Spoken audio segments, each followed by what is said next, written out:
What's your favorite Sonic design? Do you like classic Sonic? Maybe you're like me and like Adventure Sonic.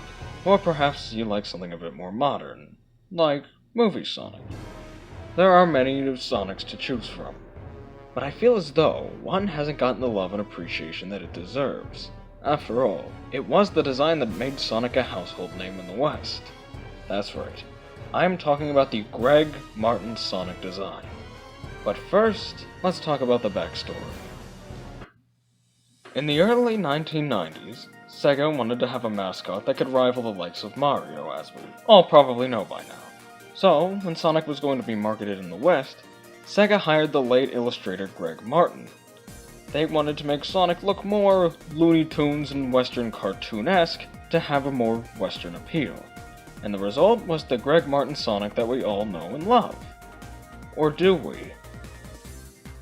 Over the years, people have abandoned this design. Now sure, it does still somewhat live on in the form of Adventures of Sonic the Hedgehog and Sonic SEGA, but it just feels like this design has been abandoned, and it doesn't get the love and recognition that I feel like it really deserves. But why? Well, time for another history lesson. While Greg Martin's Sonic was being marketed in the West, Naoto Oshima's rendition of what we now call Classic Sonic was being marketed in Japan. That means, in Sega's eye, this was Sonic. This was the Sonic they put in all the games, except for Sonic 2. This is the one they made all the merchandise of, and this was in all the promotional material in Japan. Why does this matter, you may be asking?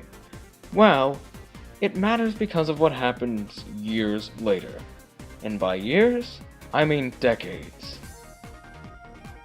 In 2011, SEGA wanted to celebrate Sonic's 20th anniversary in a very special way. So, they brought Classic Sonic back. But which Classic Sonic do you think they brought back?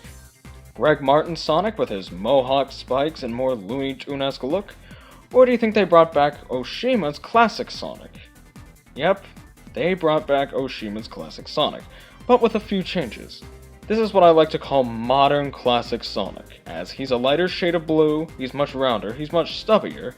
Now this was likely to have him contrast with modern Sonic a bit more, but I feel like these changes are enough to make him his own design. But, in the end, it was mainly based off of Oshima's Classic Sonic. That means that Greg Martin's Sonic wasn't just abandoned and forgotten, it was replaced! Now it's 2023, and Sonic Superstars is coming out featuring modern Classic Sonic, which is a tweaked version of Oshima's Classic Sonic.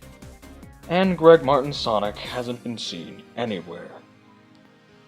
Well, now that you've been acquainted with Greg Martin's Sonic, let's take a look at the design itself.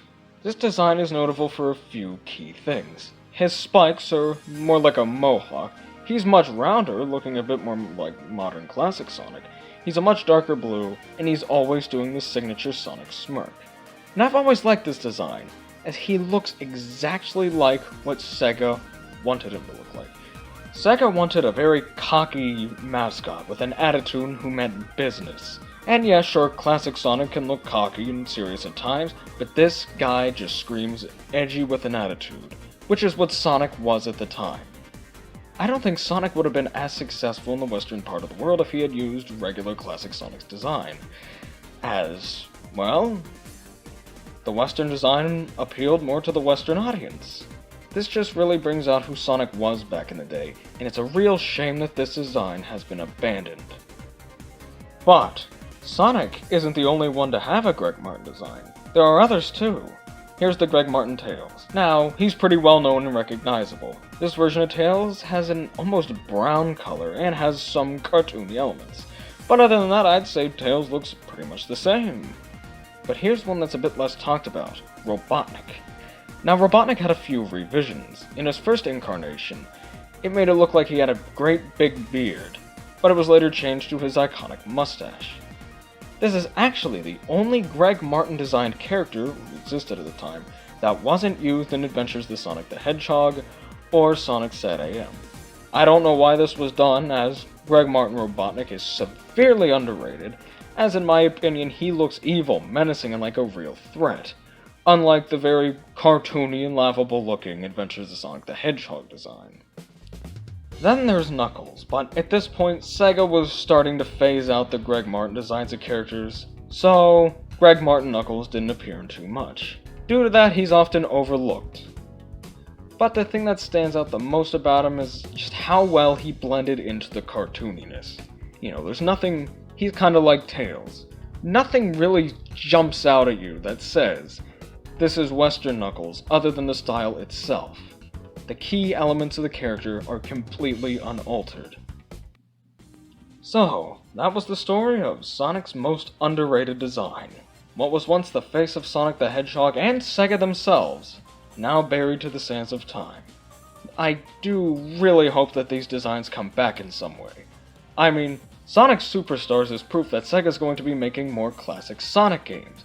Maybe we could get alternate skins or costumes for the characters to look like modernized versions of the old Greg Martin style characters. These designs are iconic, especially in the 90s, and I think SEGA should bring them back one day.